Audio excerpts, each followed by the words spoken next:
Week 12 it is, all week long. I hope you did well with the tax, and we're going to move right into discount this week. And that's what we'll be working on all week. So hopefully the transition from tax to discount will be pretty easy and painless. Again, just like last week, we're going to start with proportions and look at how to solve using proportions, and then we're going to go into kind of like the shortcut way.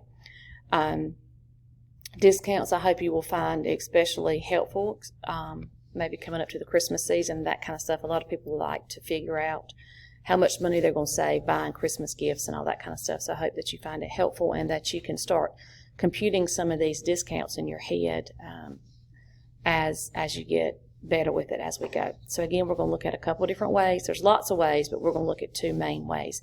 If you have a way that works better for you, as long as it's mathematically sound, it's fine. And if you want to email me or talk to me about a way and make sure that it'll always work, then please reach out to me, and we will make sure that it is mathematically sound, and we can use that particular method. There's lots of different ways. I'm just showing you two because I think they're the easiest. So hope you have a great week, and I will definitely see you week 13.